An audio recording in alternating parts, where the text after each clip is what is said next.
Assalamualaikum warahmatullahi wabarakatuh. Kali ini saya akan memberitahukan bagaimana cara pengisian dari kuesioner Groundcheck SBR 2023 dalam rangka Quality Improvement Survey.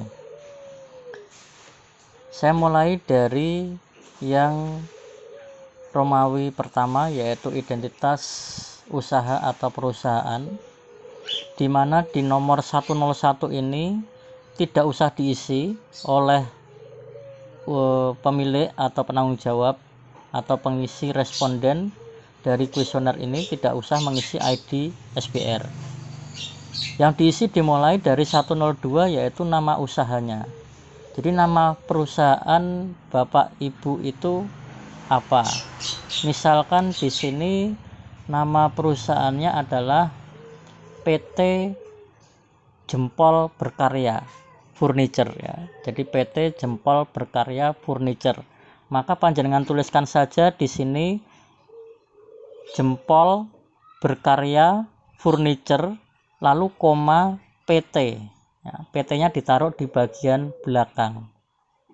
Ya, kalau nanti bentuknya koperasi, ya namanya dulu Jempol Berkarya, koperasi. Begitu pula untuk CV juga sama, Jempol Berkarya, CV. Lalu bagaimana dengan 103 nama komersialnya? Untuk nama komersial ini diisikan dengan nama yang familiar di masyarakat umum. Jika tidak memiliki nama familiar di masyarakat umum, maka tuliskan kembali Jempol Berkarya Furniture PT. Ya. Tapi kalau memiliki nama yang familiar, misalkan lebih dikenal dengan nama Jempol Mebel, maka tuliskan di sini nama komersial Jempol Mebel. Kemudian masuk di 104 unit statistik. Di bagian unit statistik ini kita cukup melingkari salah satu dari pilihan yang ada, ya, yaitu untuk unit statistik silahkan dipilih enterprise group jika perusahaan Anda di label namanya memiliki nama grup ya di belakang ya. Di akhir nama perusahaan itu ada kata-kata grup dan itu sudah sesuai dengan surat yang legal ya, sesuai badan hukum ya. Kalau badan hukum menuliskannya itu adalah Jempol Berkarya Group, maka dia masuk di bagian enterprise group.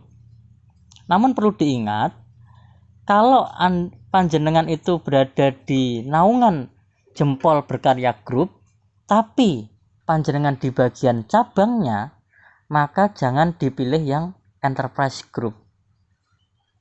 Karena panjenengan itu berada di bagian cabangnya, maka panjenengan bisa tuliskan di bagian establishment. Ya, di bagian establishment ini adalah yang ada kaitannya dengan kantor cabang, kantor perwakilan, ya, itu masuk di bagian establishment. Lalu bagaimana dengan enterprise? Enterprise adalah suatu badan usaha yang berdiri secara utuh atau tunggal. Ya, jadi di sini ini adalah usaha yang berdiri secara tunggal. Dia tidak memiliki grup dan dia tidak memiliki cabang-cabang, maka dia disebut dengan enterprise ya. Kemudian 105 diisikan provinsi berada di Jawa Tengah. Kemudian 106 diisikan kabupaten kotanya, kota Surakarta. Terus 107 diisikan kecamatan. Kebetulan saya berada di area surveinya ada di kecamatan Jebres dan Banjarsari, maka bisa diisikan di sini kecamatan Jebres atau kecamatan Banjarsari, disesuaikan dengan lokasi Anda berada. Kemudian di bagian 108 isikan kelurahannya berada di mana. Kalau di posisi Jebres kebetulan saya memegang di area Mojosongo, maka bisa dituliskan Kelurahan Mojosongo. Kemudian untuk di area Banjarsari, silahkan dituliskan Kelurahan Gilingan. 10009 yaitu alamat SBR, silahkan diisikan. Alamat SBR-nya ini adalah alamat SBR ini diabaikan saja, langsung di bagian alamat hasil pencacahan. Ya. Di alamat hasil pencacahan ini silahkan diisikan alamat panjenengan. Ya. Kantor panjenengan berada di mana? Kalau misalkan berada di Jalan Jaya Wijaya nomor 156, maka dituliskan Jalan Jaya Wijaya 156. Sedangkan kalau berada di Gilingan, misalkan berada di Jalan Setiabudi nomor 205, ya dituliskan Jalan Setiabudi nomor 205. Ngoten ya. Lanjut ke 110, yaitu diisikan dengan RT RW-nya. RT berapa tempat kantor Anda berada. Ya, kalau tadi Jalan Setiabudi nomor 205, mungkin RT-nya adalah RT 01 RW 10. Ya. Kemudian kalau kode pos ini tidak hafal atau tidak tahu, nanti bisa dilompati atau dikosongi. Ya. Yang terpenting adalah di RT dan RW-nya ini. Kemudian nomor telepon, silahkan dituliskan nomor teleponnya. Untuk kode area tidak usah diisi, tidak apa-apa.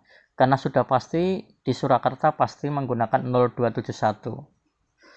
Nah, ini kalau ada nomor pesawatnya ya, untuk menuju ke tempat pimpinan atau tempat bagian penanggung jawabnya itu dengan sambungan nomor telepon berapa. Kemudian jika masih ada memiliki faksimil, bisa dituliskan faksimilnya. Kemudian di sini email dari perusahaannya, ya, bukan email pribadi, tapi email perusahaan. Kemudian jika ada website, silahkan dituliskan websitenya berada di sini.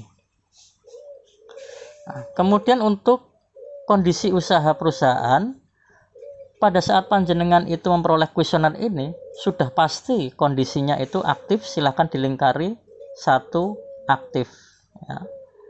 Kemudian untuk geotagging ini dilewati, karena nanti saya akan mengambil GPS secara langsung pada saat berada di tempat dan saat pengambilan kuesioner ini.